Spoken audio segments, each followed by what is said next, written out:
bersama kita. Ia telah lama hilang, tambah gersang di hati ini.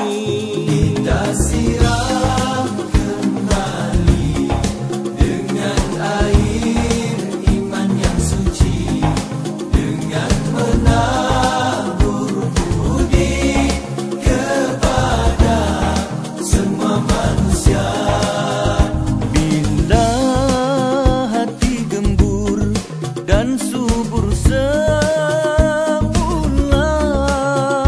benih muda akan tumbuh kembali. Dia akan berdaun subur dan berbuah, memberi manfaat semula kepada penghuni taman yang resah. Jangan kita biarkan hati ini gersang dari kasih sayang. Manusia akan terombang-ambing hidup di dunia ini. Pangkat dan kekayaan tiada arti bila kasih sayang tak dimiliki. Marilah kita jalinkan kasih sayang sesama kita. Ia telah lama hilang. Terima kasih Cik Zahari, tuan-tuan dan puan-puan, mudah-mudahan dirahmati oleh Allah Subhanahu wa taala. Dalam kehidupan kita ni, setiap hari kita akan memikirkan 4 perkara. 4 benda ni bangun pagi je, sampailah kita nak tidur. Sebelum kita tidur, itulah yang kita fikirkan. Pertama ialah memikirkan tentang rezeki. Keduanya ialah memikirkan tentang susah. Ketiganya memikirkan tentang balak Tuhan. Dan yang keempatnya memikirkan tentang qada yang Allah Ta'ala tentukan. Jadi bangun je pagi kita ni, itu kerja dia. Pertama mikirkan tentang rezeki, kedua mikirkan tentang susah, ketiga mikir tentang balak, yang keempatnya ialah mikirkan tentang qada, yakni ketentuan yang Allah Ta'ala berikan kepada kita. Tak kira siapa pun, semua orang fikir macam ni. Orang tua, orang muda, ya, orang ada suami, orang tak ada suami, semuanya fikir masalah itu. 4 benda ni. Sebab tu dalam kitab Minhajul Abidin, Imam Al-Ghazali menyebutkan masalah-masalah ni. Kita nak buat ibadat, dia ada gangguan. Bila kita ada ibadat, bila kita sebut saja kita nak buat ibadat, maka gangguan tu akan sampai. Gangguan yang sampainya ialah, yang pertamanya gangguan daripada hawa nafsu, kedua gangguan daripada syaitan, ketiga gangguan daripada dunia, keempat gangguan daripada manusia. Jadi 4 gangguan ni. Nak jadi orang baik, inilah 4 gangguannya. Pertama yang mengganggu kita untuk berubah jadi baik ialah nafsu. Nafsu ni akan menggoda kita. Innan nafsa la'ammaratun bisu'. Sesungguhnya nafsu ni akan mengajak kita ke arah kejahatan. Dia nafsu jahat. Bila kita sebut tentang nafsu, dalam diri kita ni ada nafsu baik, ada nafsu jahat. Kalau kita orang yang kuat iman dia, kita berjaya mengalahkan nafsu. Tetapi kalau kita lemah iman dia, kita akan dikawal oleh nafsu.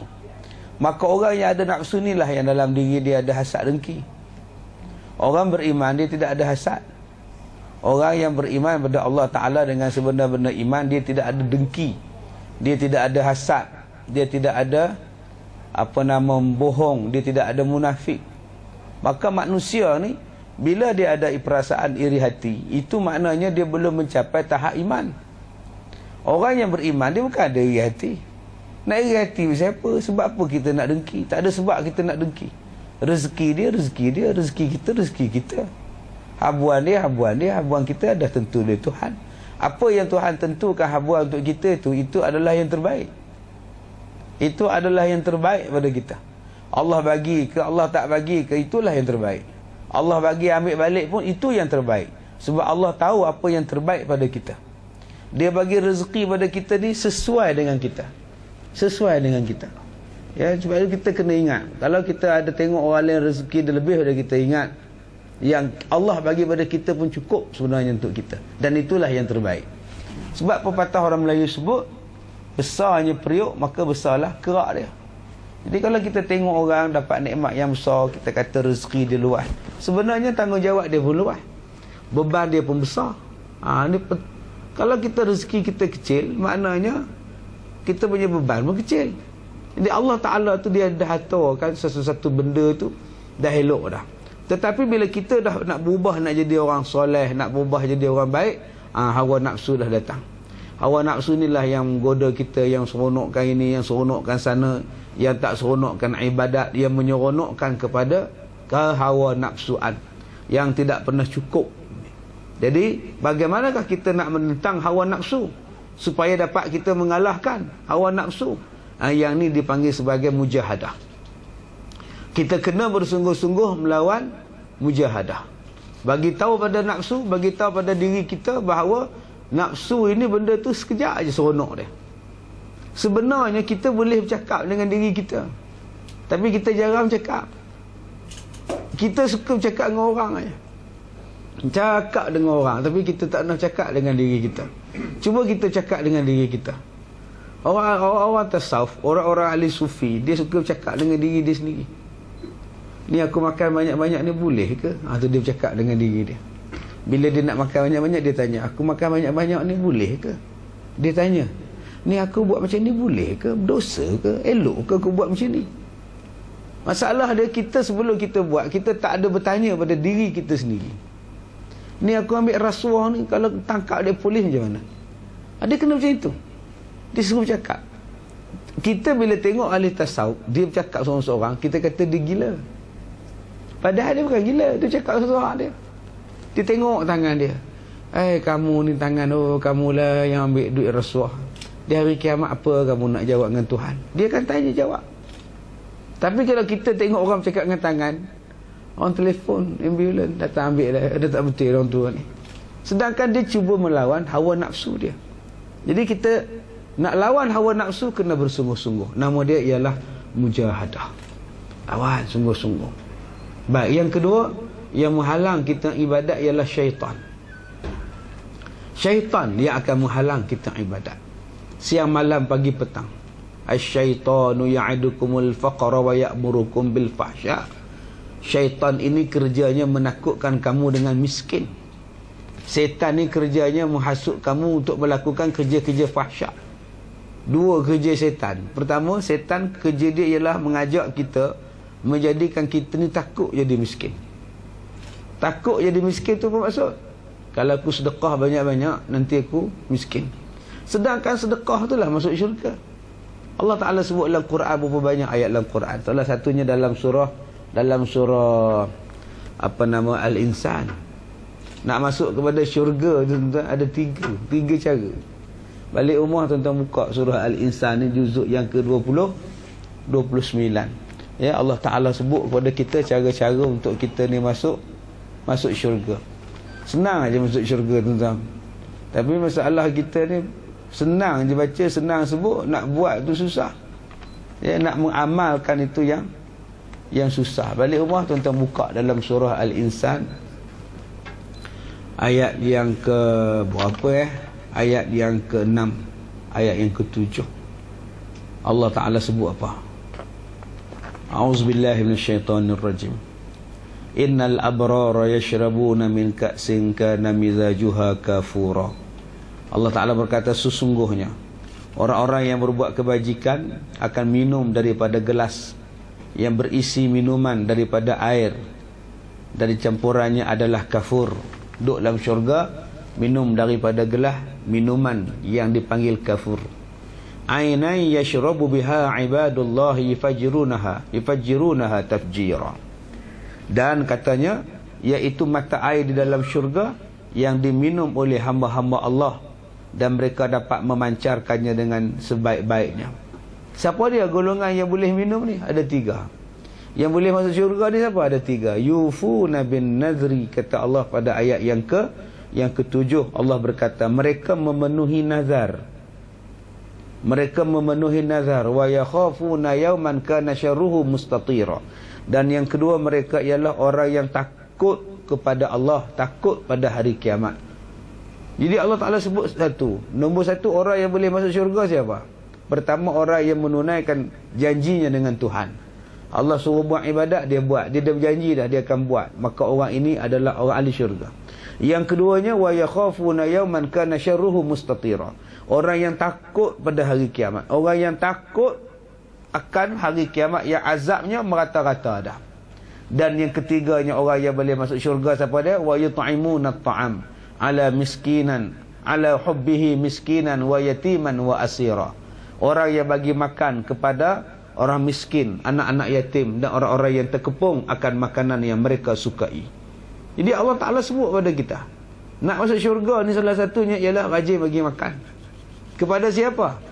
Kepada siapa yang suruh bagi makan? Pada tiga. Pertama, orang miskin. Kedua, anak yatim. Ketiga, orang-orang yang terkepung. Tapi syaitan akan menghasut kita. Syaitan kata jangan bagi makan. Syaitan kata jangan bagi makan. Kamu pun tak cukup.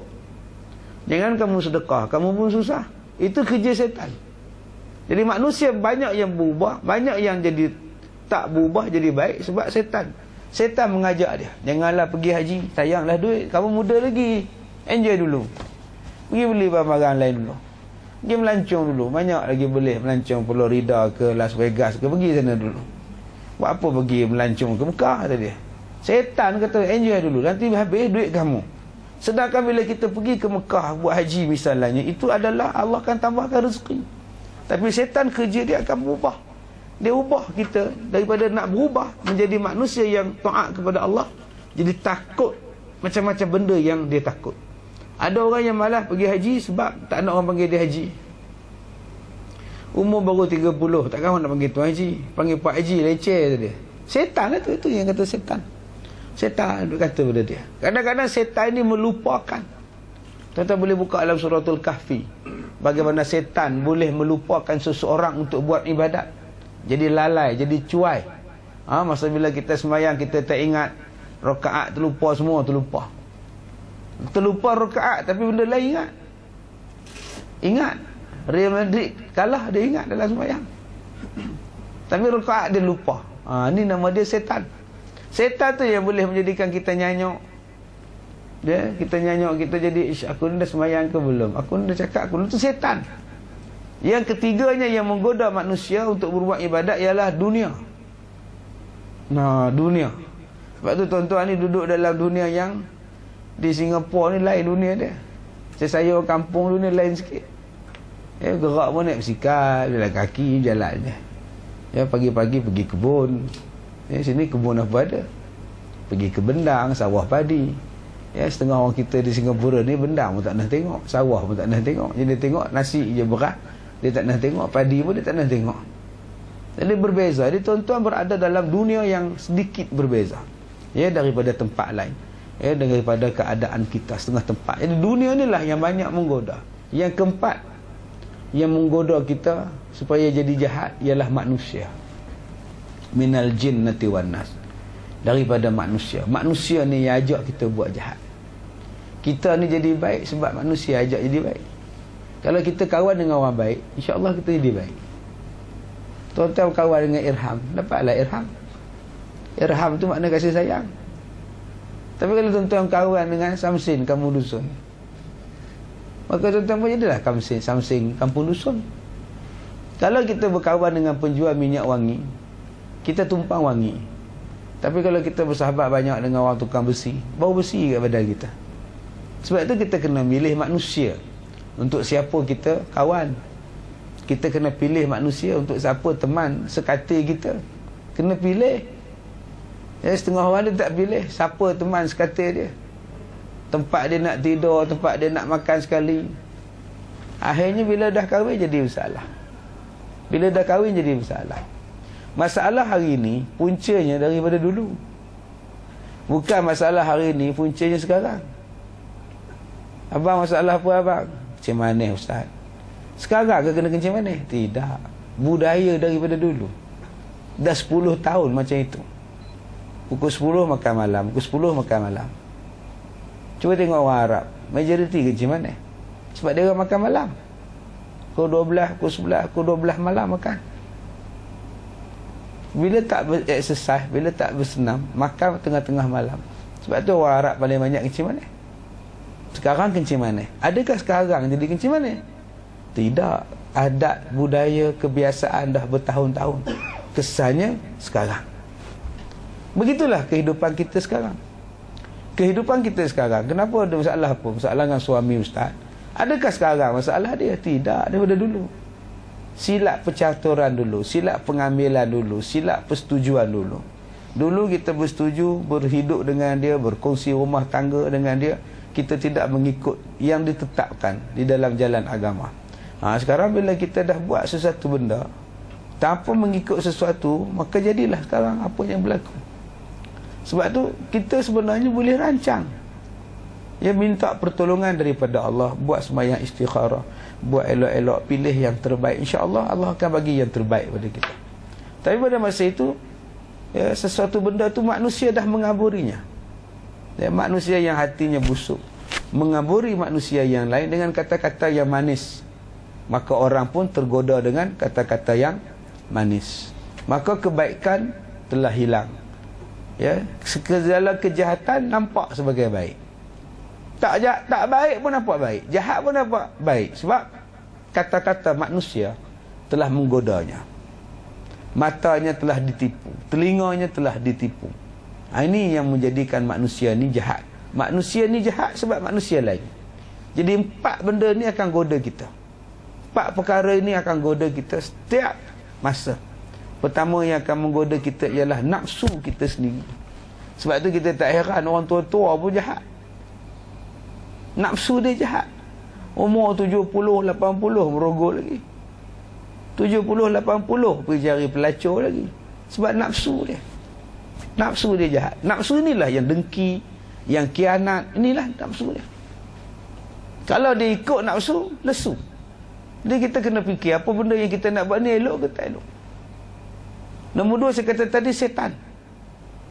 Setan itu menggoda kita habis-habisan. Dia akan menggoda kita habis-habisan. Sebab itu janji dia dengan Tuhan. Dia berjanji dengan Tuhan, dia akan goda manusia, dia akan goda anak Adam seramai mungkin untuk bersama-sama dengan dia masuk neraka. Jadi kita kena tahu bisikan setan, bujukan setan, kita kena tahu ini jalan-jalan setan. Yang ketiga yang akan menggoda kita ialah dunia. Ya, dunia akan menggoda kita. Kita duduk dalam dunia yang luar daripada agama, maka manusia akan berubah. Ada orang yang dapat keputusan exam yang sangat hebat, manusia paling pintar. Bila pergi ke London belajar doktor, udah jadi berubah. Dulu masa di sekolah, masa ambil CJ, masa ambil anugerah, semua bertudung. Bila pergi ke London, udah di bawahnya tudung, rambutnya dah perang. Dulu masa duduk di Malaysia berjubah. Bila sampai di sana persekitaran berbeza, sekarang dah pakai baju yang nampak.